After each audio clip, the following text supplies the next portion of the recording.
Hey, everybody. Thanks for joining us for this conversation with Rural Voices. My name is Jamie McLeod Skinner, and I am passionate about our democracy, and I am passionate about building good leadership throughout our state. And I'm very proud to be joined today by three remarkable emerging leaders, rural leaders in our state. Um, One of the things that I think is really important is us overcoming the divides we're seeing throughout our state and also building good leadership. And that means making sure some really great folks step up to the table. Because of COVID, there's some challenges to getting the word out. And so my team and I are trying to change that. So I'm really pleased to be joined again by three remarkable folks, Nolan Bilenga, Miriam Cummins, and Mary Middleton. And I want to start out by inviting each of you to share a little bit about your background, why you're running, where you're running. You're all running for state legislature, but which district you're running for. And then we'll go into some panel questions, and then I'll ask you some individual questions.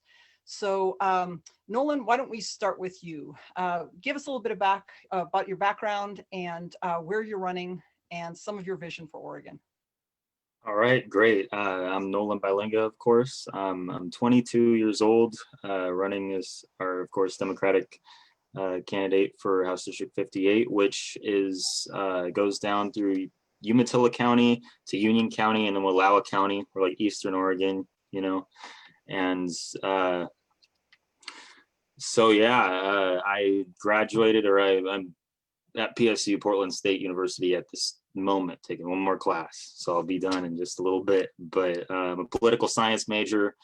I was part of Portland State's ASPSU, their student body government, and also on their intercollegiate athletics board, where they deal with voting for budgeting and such like that with the sports teams. Because I'm a track athlete. I used to be a track athlete, and I come from track.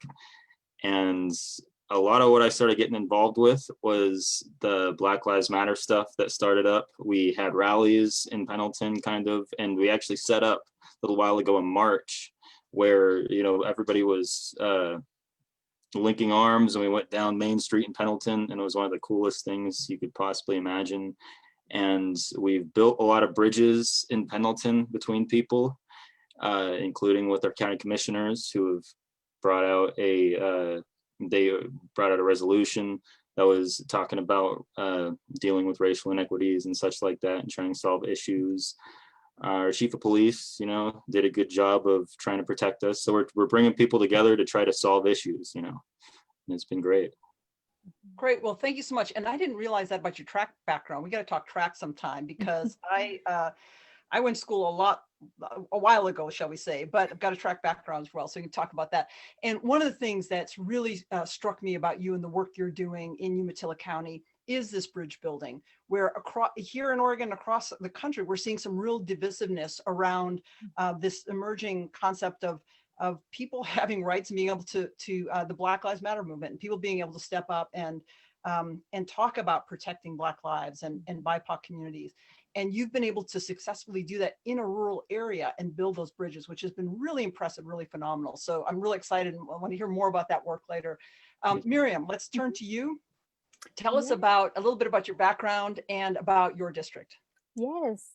Hello, everybody. My name is Miriam Cummins, and I am running for State Representative for House District 15, which includes Albany, Millersburg, and Tangent. And so I was born in Mexico, in Zamora, Michoacan, but I came to the United States when I was 8 years old as a resident. And I became a U.S. citizen 4 years ago in 2016. So that's why when people ask me, so wait, if you were born in Mexico, how are you running for office? Well, I became a naturalized U.S. citizen. That's why I'm able to do that. And so I am a mom. I have two wonderful children, Isabella and Mateo. They're my life. And I'm also married to my high school sweetheart. And so we've been together since then, since 2006. So we've been together a little while, right?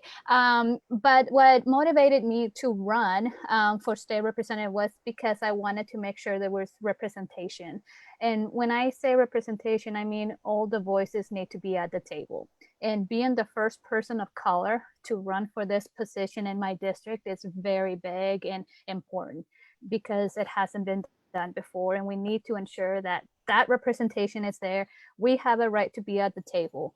And so that is why I am fighting for it and I'm advocating for it, because I do want to teach our young children that there is someone that looks like them in a leadership position. I think that's very important for me. And last year I was able to run for school board and I was elected to the Linn-Benton Lincoln ESD board. So that was really my first taste of being in the political spectrum. And now I'm here running for state representative. So for me, my priorities are education, of course, and affordable living and childcare. Those are my main top 3 priorities. And right now with COVID, we need that more now than ever. And so that's why I feel that it's very important that we have someone that is going through those struggles. I myself am unemployed due to COVID. So I had to go through the whole process of unemployment and waiting, and that affected us financially. So seeing that, I'm like, I can't imagine what our families are going through when they have both parents unemployed and waiting for that first benefit, that unemployment benefit. So for me, it's what I tell everybody is like, I will take your struggles and make them mine, and I will make sure that I advocate for you and I fight for you. And I'm big also on social justice and racial justice. That is very close to my heart, especially being a person of color. We need to make sure that we look at policies with an anti-racist lens and equitable lens, because that is what we can do to uplift our communities. Well, thank you so much. And I'm glad you mentioned the ESD role. You're I don't know if I should say a fellow or a sister ESD board member on Education Service District. I'm over here in Jefferson County. I know you're in the Linn County and Benton County areas where your district is. Also, the experience with COVID, it's so relevant to all communities right now. It's something that we're all grappling with. And so that experience and bringing that experience to the table.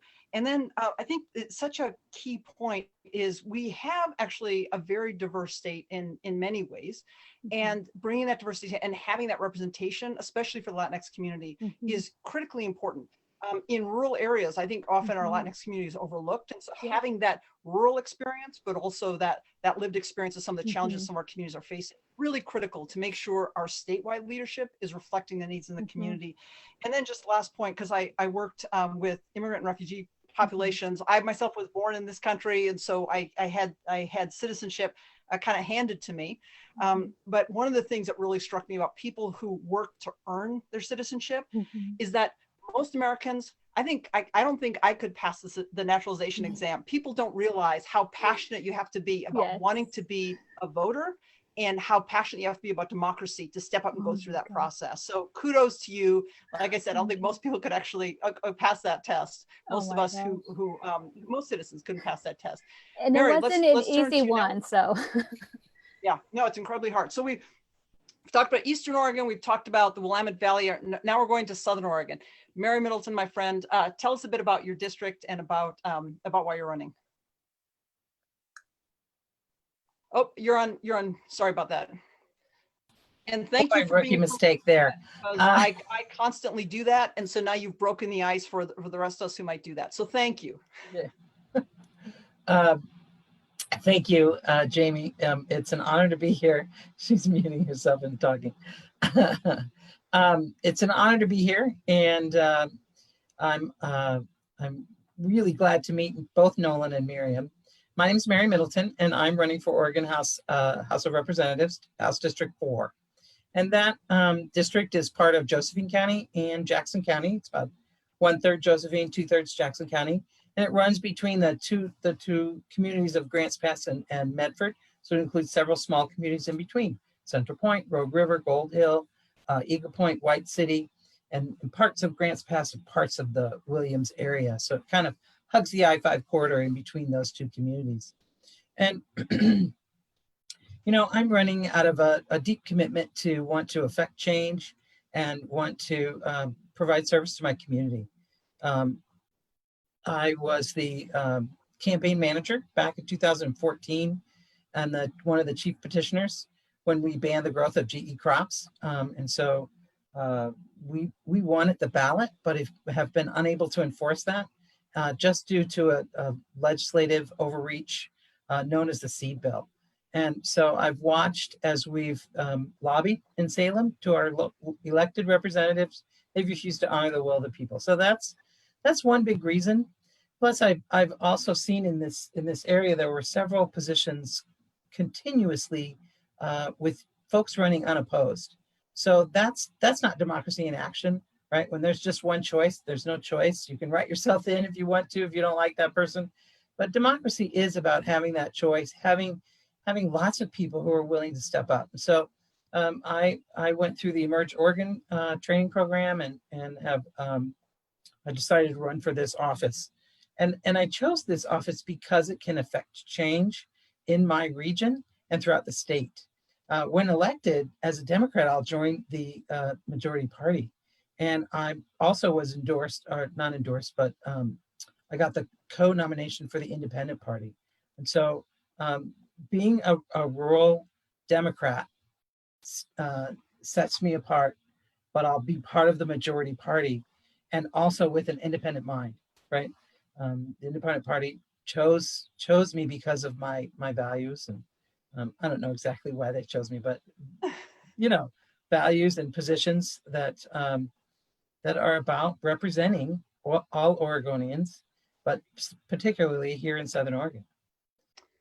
Great. And getting things done. I mean, what strikes me about all of you is you're so understated and you're so modest about your accomplishments. So I'm going to do some bragging on you specifically, Mary, and on all of you during the course of this conversation, because not only are you an educator, you're also a tremendous champion of small farms. So the GMO ballot measure you mentioned was a classic case of outside corporate interest versus our neighbors.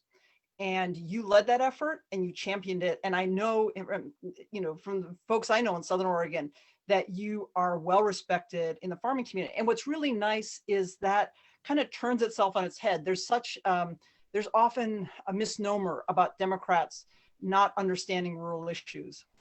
And the fact that we have all of you with your personal experience and your lived experience and the work you've done in rural communities, but also especially being a great advocate and a champion of rural issues.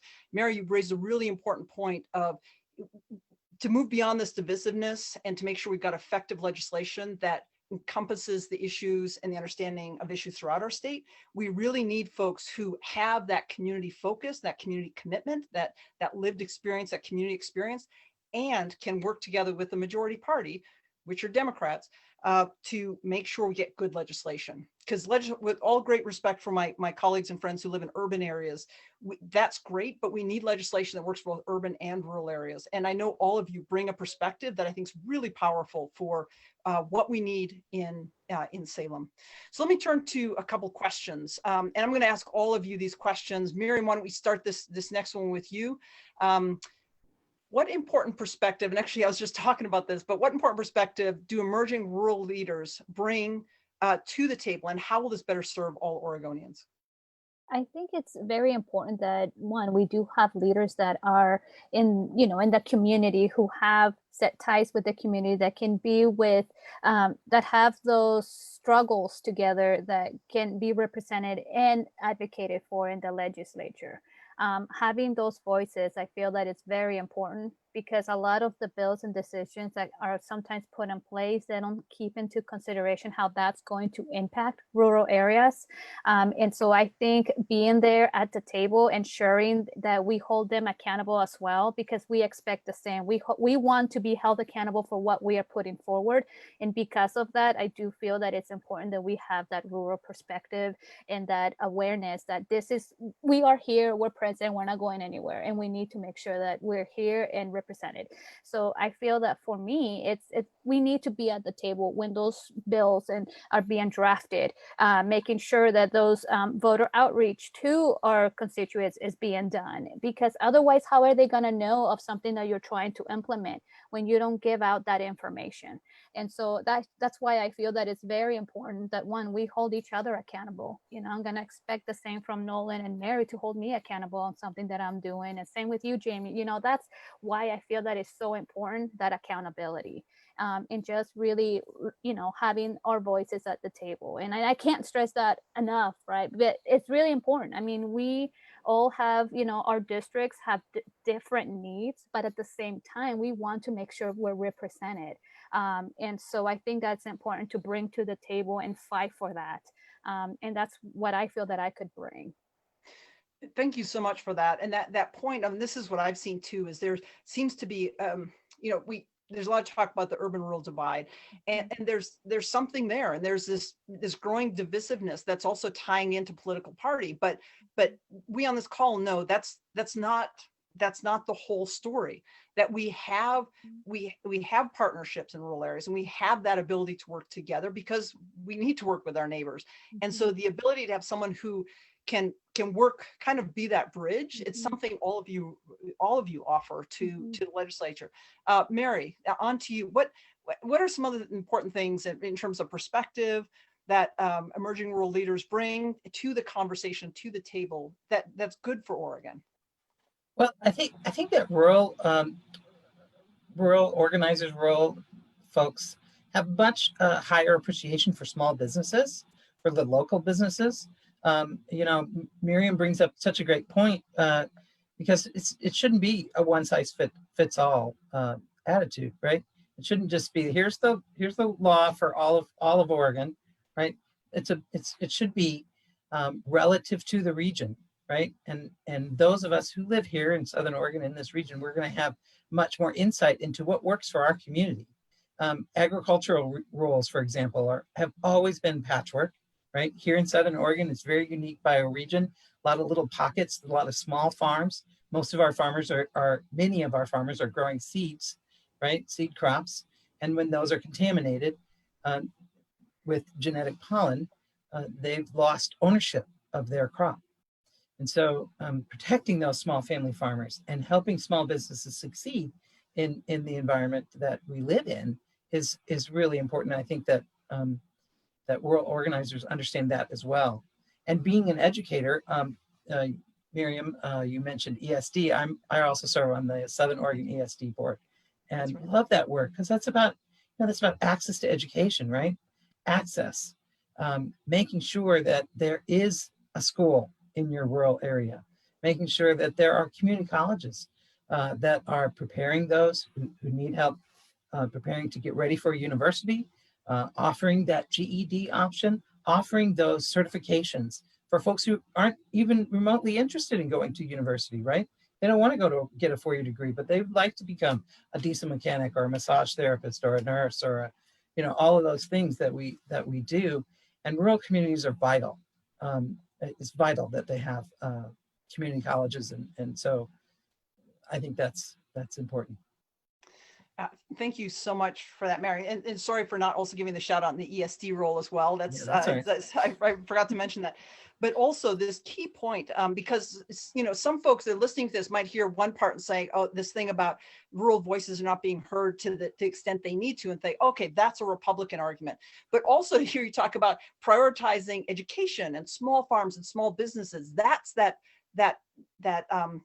the beauty of that rural leader, that emerging rural leader voice that we're trying to capture, really bring forward that sense of values, core values that are typically associated with the Democratic Party, of education and the environment and community building, investing in our kids, investing in our communities, those values from a rural perspective. So it's not either or. And that's, I think, probably the biggest challenge we're facing in our politics right now, especially here in Oregon, is that so many people are seeing it as an either or and not an and. And that's why I'm so excited about your leadership, the three of you and other folks around our state as well. Nolan, let me turn to you next. What have we missed? What other important perspective do emerging rural leaders bring, and how will this better serve all Oregonians? Hi, yeah. So I think y'all did a good job of hitting right on the dot in a lot of things. But it's wild to me because there's so much diversity, more than you think, especially where I'm at here in Pendleton. We've got a lot of people in support of a lot of different things. So connecting and trying to find bridges between people and sharing perspective is, I think, one of the most important things that we can do, because we've got, even in LeGrand and Pendleton, Black Lives Matter signs up you know. But even with that, is you've got people on the other side that are very, very patriotic, and you know, I consider myself pretty patriotic. But so we had where at our march, you know, I brought up earlier, where people would actually come across the road and talk to the people that were on the other side at like our protest or our march and our rally and such, and people that were at like a counter protest that they had. And then they were able to talk and find a bridge between and saying, look, like we can try to maximize, you know, freedom for people. And, you know, gun owners, they love their guns out here. People go hunting all the time. You know, I'm sure there's farmers that there's people with livestock and such that have firearms that want to be able to protect their livestock and things. So we can find common ground between those things. And I'm someone who believes, you know, deeply that we can bring people, we can help people with healthcare, we can help people get a better education, and we can solve all those issues while also being able to maximize the freedoms that a lot of people out here, you know, hold a lot of value to, you know. You know, thank you for that. And I really appreciate the focus on that sense of patriotism. And to me, great patriotism is doing what the three of you are doing. That's patriotism. That's saying we can do better. Our imperfect union, we can make it better. And we're committed to doing that. And so that sense of, and my favorite thing is to see, like, you know, a Black Lives Matter and a big American flag right together, because that to me is the essence of who we are when we're at our best.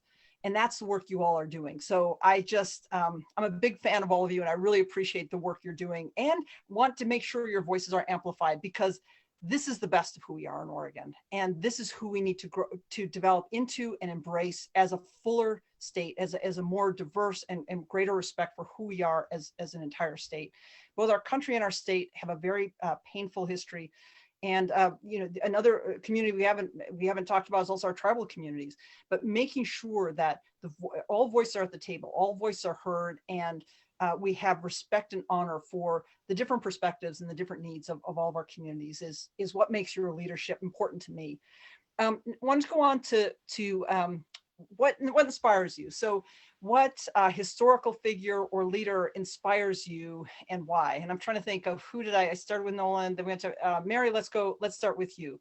What leader or historical figure inspires you and why?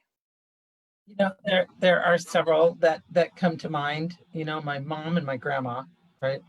They weren't elected leaders, but they were leaders in my world, and they showed me to be compassionate, to be loving and caring of my family and my community, and to stand up for what is right, even if it's hard, even if it's hard. Other historical figures that come to mind are Eleanor Roosevelt, Ruth Bader Ginsburg, and Elizabeth Warren. And if I may, Jamie McLeod Skinner. You set a great example. So That's the question's about. Thank you, though. You are one in that mix. Leaders who inspire to make the world better, who do it selflessly. And I just try to follow that model as much as I can. Well, thank you. Nolan, what leader or historical figure inspires you and why? So I'll give you a few.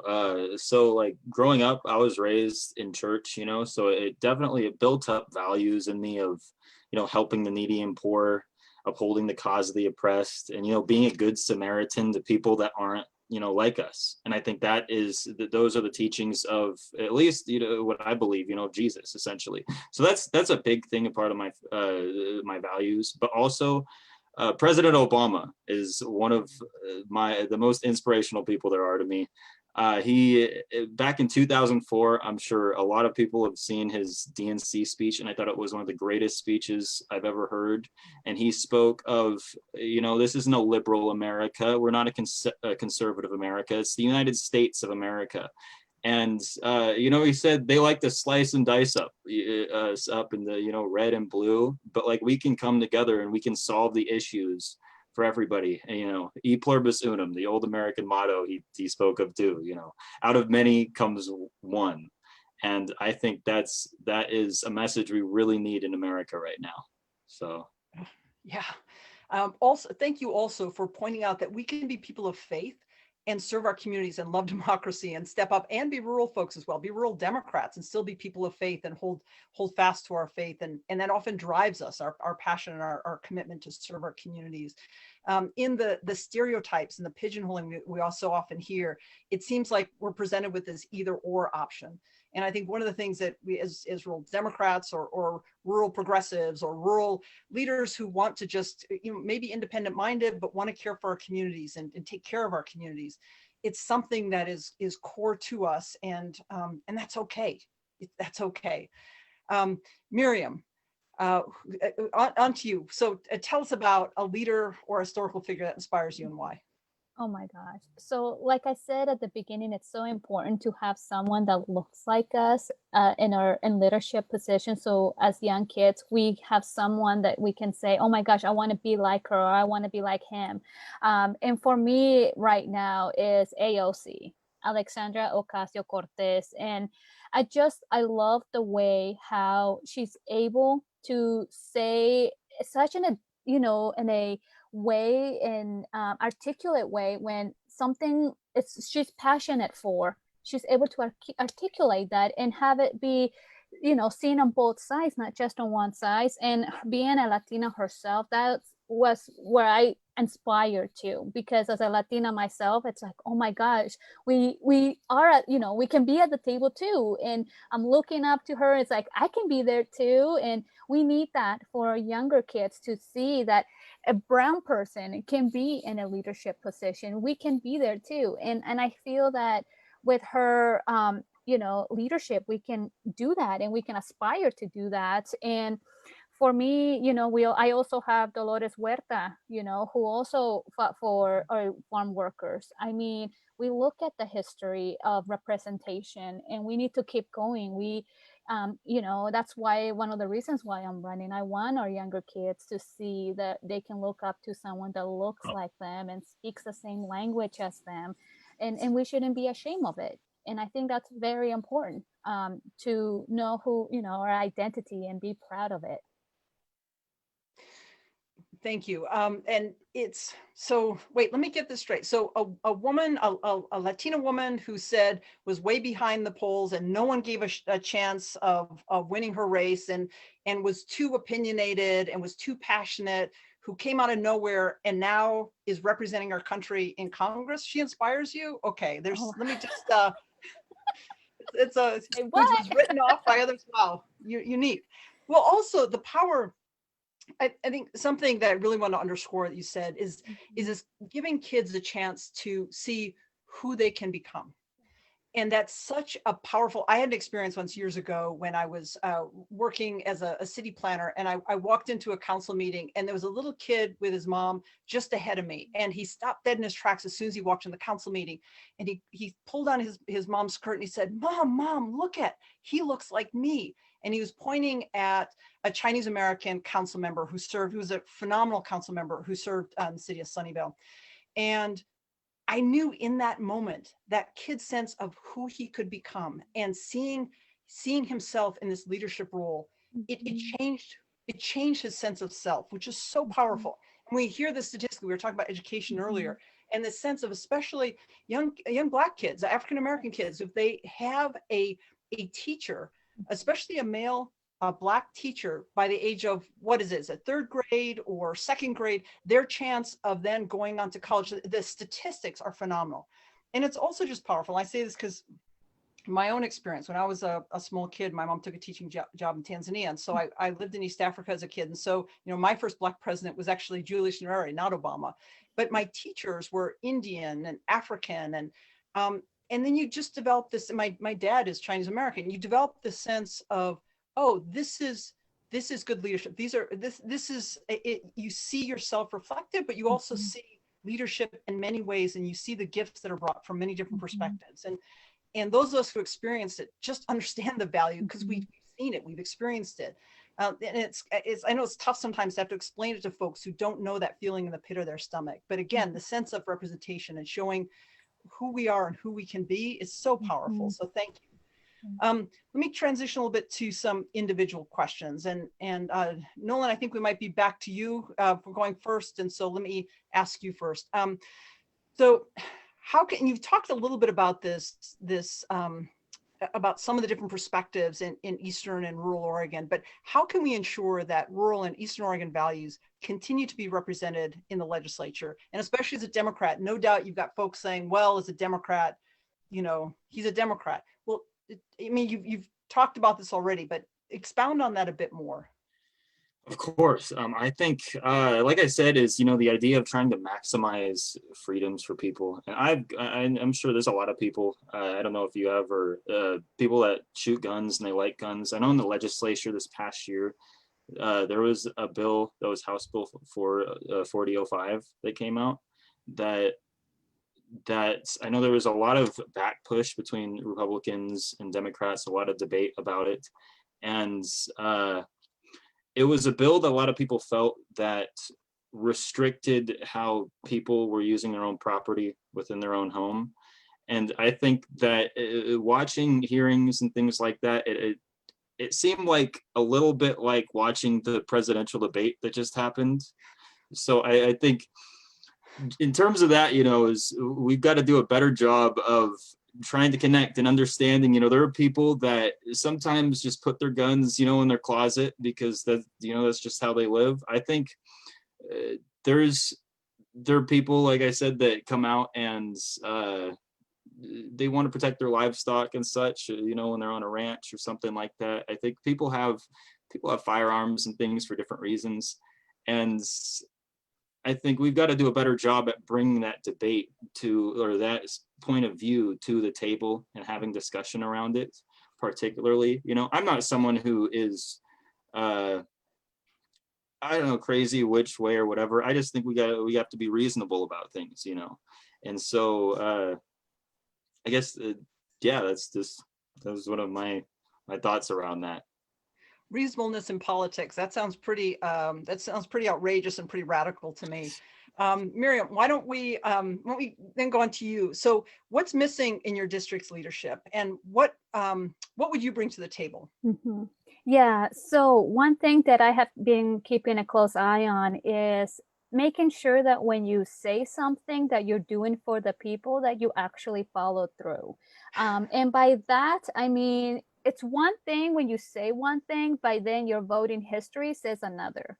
I mean, that's where accountability comes in. And that's why I'm wanting everybody to hold me accountable. And you know, so this way I know as my, you know, that I'm doing what I said I was going to do, but at the same time, I'm fighting and advocating for my district. So that is one thing that we are definitely missing in our district, is that sense of accountability, in which for our current state representative, she says one thing, but yet voting history says another.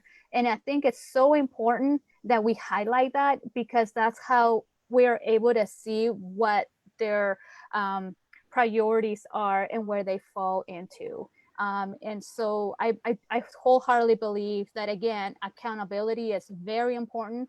But at the same time, I'm someone that when I say one thing, I'm going to follow through and make sure that that communication is done to the people, and not go back on my word, because that hurts our communities and that hurts our district when you say one thing, but yet your voting history says another. So there needs to be a correlation there, and accountability and sharing.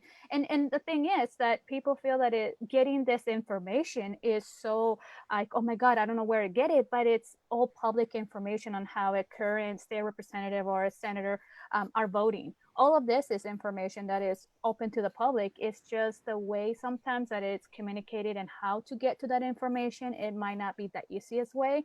But, you know, again, all of this is information available for everybody to see. You know, I'm going to tease you just like I tease Nolan of what are you talking about? Accountability? I mean, this is something that all voters want. This transcends political affiliation, because I think you're absolutely right. There are folks who are Republicans who have not been accountable or not been consistent in what they say and what they do. But the fact of the matter is that's true with some Democrats as well. And so the fact that that's such a high priority is really important. And again, that to me, that speaks to your experience of literally being accountable to your neighbors. And you've got to, that reputation of what you say and what you do is who people see you as and who you are. And it's such a power. It's so funny because in some ways it's a no-brainer, but the fact that you have to speak about it as something that's unique really speaks to this need to have some of the emerging leaders we're seeing across our state, have folks step up and serve in that capacity. Mary, let me take it to you. And this is a really current topic, and actually it's near dear to my heart because my wife Cass and I have friends and family in Southern Oregon, and Southern Oregon was just across our state, but especially hard hit. Southern Oregon was really decimated by the wildfires. And many of the folks who had to flee, especially lower income folks, I know fled to your district in your area. So what are some of the challenges you're seeing, and what would you do as a legislator to help to address some of those challenges? Thank you for that question. So some of the challenges that we saw with this latest fire were that the alert system wasn't adequate, and there wasn't enough time to alert folks so that they could, it was a madhouse. And it was a very unique event with the wind coming through and having it grow so rapidly. Locally, some of the fire districts have had reduction in force, and the fire district unions are kind of begging city council and county commissioners to, we need more firefighters here, because if something happens, we will not be able to stop it. And that's exactly what happened, right? But going forward, some of the more immediate needs are, housing for everyone. We already had a problem with adequate low-income housing. It's just phenomenally low. In Grants Pass alone, it's in the top 10 for worst availability of low-income housing. And in the region in between, it's just going to be very, very challenging to rebuild and get some of those communities back up to where they're viable again, and there's adequate housing for the region. And so the other question is about wildfires in general.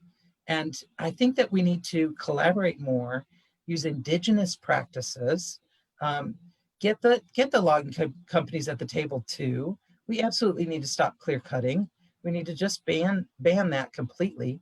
And we need to manage our fires manage our forest so that wildfires can be more easily contained.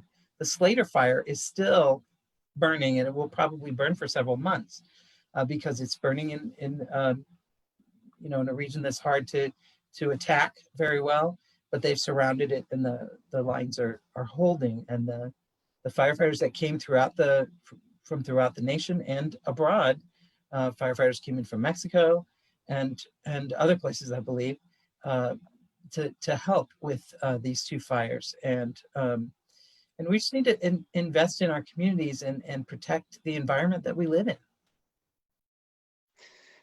Thank you for that. Actually, just last night, I was having a conversation with Phil Chang, who's running for Deschutes County Commissioner, and the bulk of the conversation was about natural resource management and that perspective of someone who can really bridge that urban-rural divide and understand it's not an all or nothing issue, and managing our resources and understanding how to use some practices. So it's not all or nothing.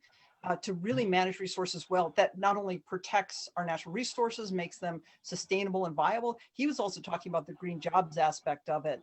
That makes it a real plus. So it's really, if we do this well, it's such a win-win. Yes. Let me get back to you, Nolan. And I almost hesitate to ask this because when we talk about, some of the systemic racism we have in our state and our country, it's it's an issue that I believe white people who help to create the problem need to step up and help to create solutions. But we talked about this a little bit, and you had invited this line of inquiry. So I just want to ask your thoughts on how we can solve issues of racial inequality and racial injustice, and especially, again, your perspective, because this is something you've worked on and because you've built bridges around it, is so important in helping to change the laws of our state and change the ways we do things. So what are some of your thoughts on this?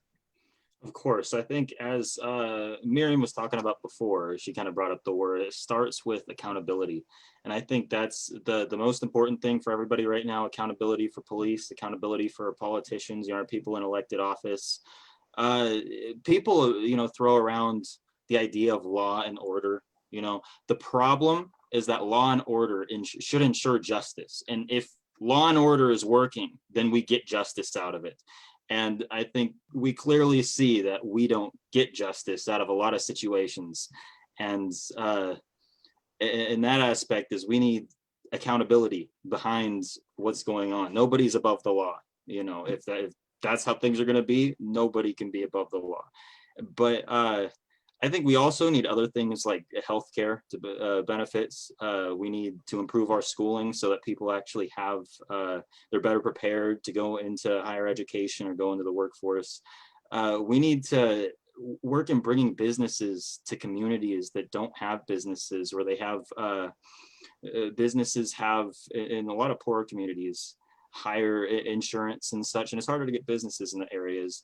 One thing is, in our criminal justice system, essentially, a lot of people say it's a criminal system because it incarcerates people. It doesn't really bring about justice, But our public defenders, we see in Oregon, a lot of our public defenders are very overworked, and underpaid for the amount of work that they do. You go to Washington, and we often have people here exceeding the legal limit of caseloads that they can do in other states, such as Washington. So we need to provide resources or find ways to get those caseloads down so lawyers can actually focus on the cases, focus on defending their clients, instead of having to worry about, what's next in their schedule or whatever, whatever is going on. Like, they need to be able to do their job. So I think that is a big thing around it. But we really need a system that is built around justice and built around benefiting people so that they can, instead of being incarcerated, instead of us spending billions of dollars incarcerating people every single year, we need to take people, like, let's say, like nonviolent people, and help them learn how to better live in society, essentially. And we need to provide resources to help those people be successful. That's a lot of the way that I see some direct issues. One of the things I so appreciate about you is that you don't get dragged down into the either or. You're always thinking big picture. You're always thinking, wait a minute, how can we move beyond the ruts that we're in to get this job done? And again, the equating public safety with justice. It's that used to kind of be the understanding, almost the definition of it. And the problems now are not some of the things that become the politically divisive points, but really the sense of when did our concept of those separate and diverge? And that definition alone helps get us so far. Also the resource piece. I remember a couple of years ago talking to the sheriff of Umatilla County, of your county, and asking him, if you had a magic wand, what's the one thing that you would ask for in terms of support and resources? And he said, helping with folks struggling with mental health issues. So the fact that we've got folks in certain areas who are having to work and do the work of our communities in so many other areas because other areas are under-resourced or we're not addressing those issues really, really hit home for me. Another thing as well is I remember having a conversation with the sheriff of Harney County, so a rural red county, and he was advocating for minimum standards for public safety. And I was quite taken aback that this would be something, because mentally I was still in that kind of either or thinking. But the fact that he was saying, yeah, we should be proud of our profession, and when people are that cause harm to the profession, when they they do things like this. And this was a couple years ago. So that sense that it's not one against the other. And it's not that we can't work together, and like these ideas are really important.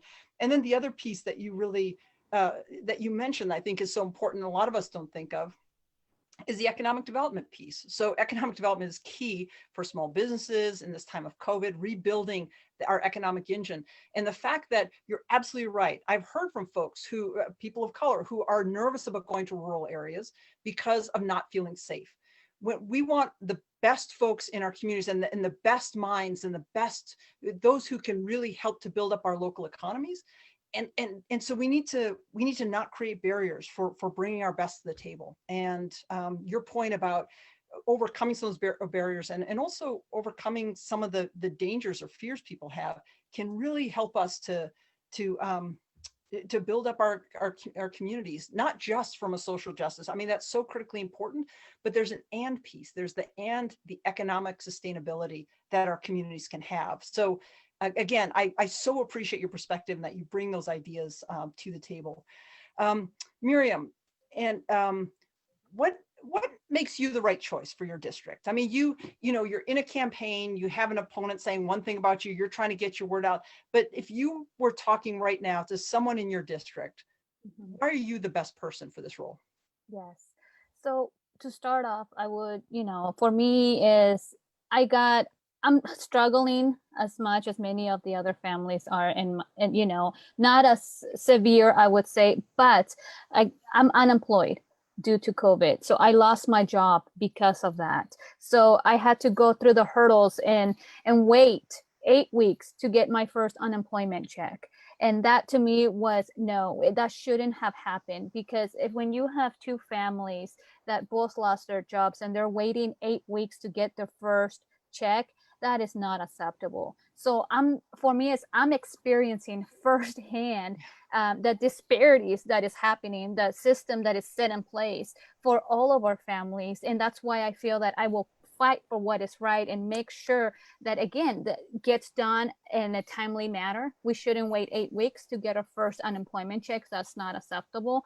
But also because education is very important to me. My kids both go to public education. They both go to public school. I was raised going to public school. And yes, funding has always been a question, and funding has always either been taken away from resources in our schools, which we need to put a stop into. So for me, is making sure that all of our students get an equitable education is very important. I don't have money to take my kids to private school like, my opponent does, which is great. That is her right. But at the same time, I am seeing what needs to be done in our public education, because not only did I experience it growing up, but I'm seeing it now with my kids being in public education. And so, and the other part is, as a Democrat, yes, I'm proud to say that I'm a Democrat, but at the same time is I'm not going to vote on things just because I'm a Democrat in a Democratic way. So, and by that, I mean, that's when I keep my district in mind. So for me, as there are some things set in place that the Democrats bring in, but I don't agree with. And that is okay. There should be that okay, that I don't have to agree with every Democratic policy that comes in place.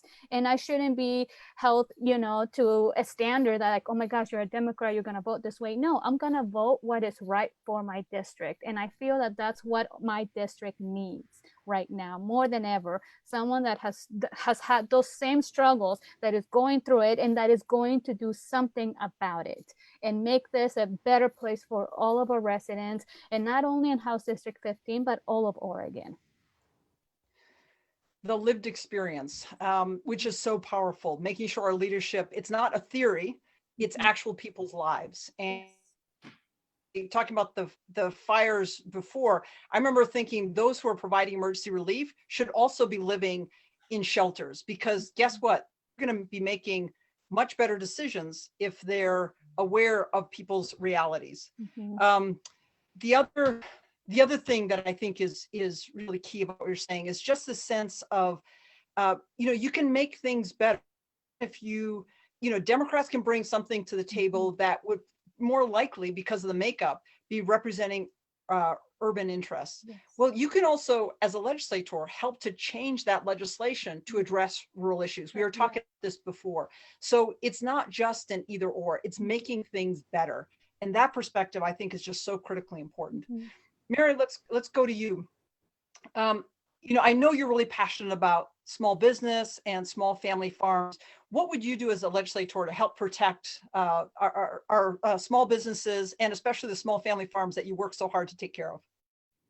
Well, top of the list there has got to be providing the legislative fix to allow Josephine County to enforce the genetically engineered plant ordinance and protect our small family farms in Josephine and Jackson County, because it's right there, the county line, and there are many farms that are right on the county line.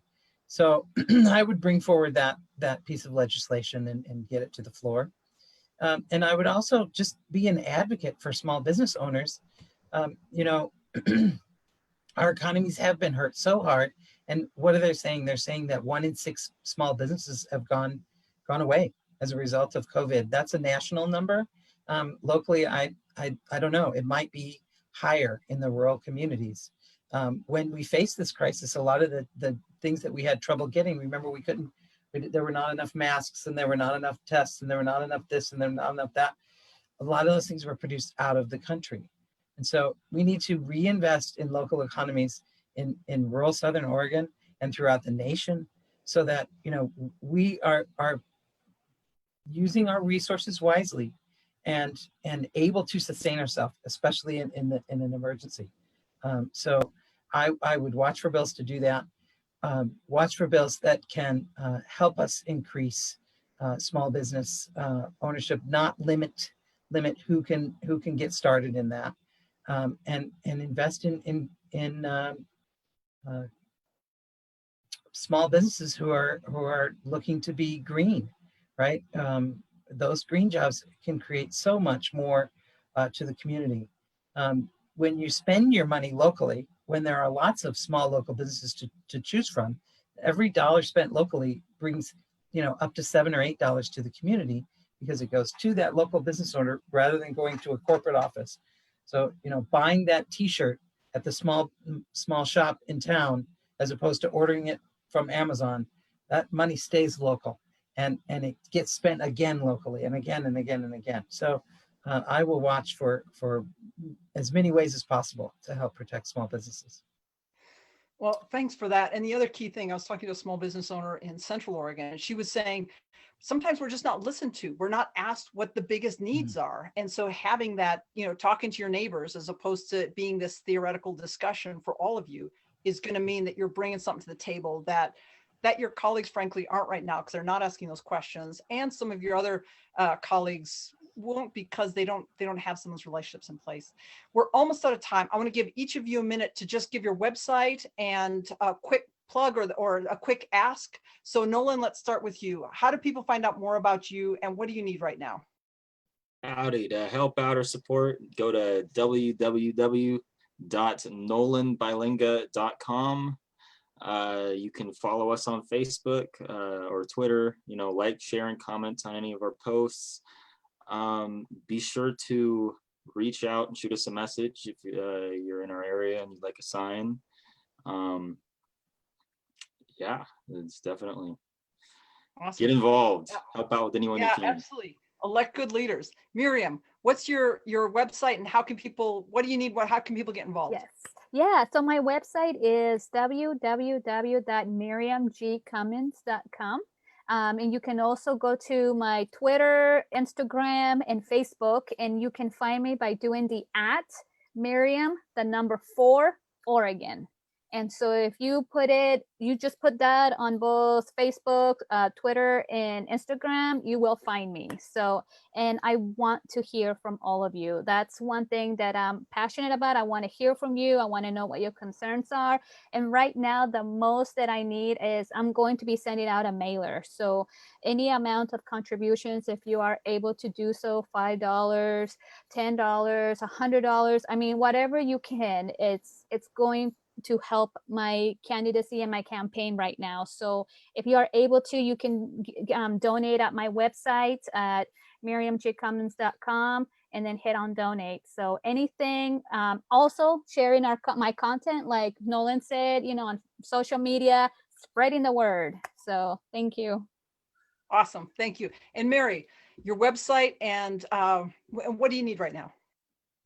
So you can find me at electmary2020.com. And that's also my tagline for Twitter, Instagram. On Facebook, it's Mary Middleton for State Representative, for Oregon State Representative. So you can find me online, Googling my name. And what I need is what has already been said. I need help spreading the word, share my contact, go to my website, ask me a question, contribute there. I've got lawn signs. They're not doing any good in my garage. There's some out in the community, but I got some more.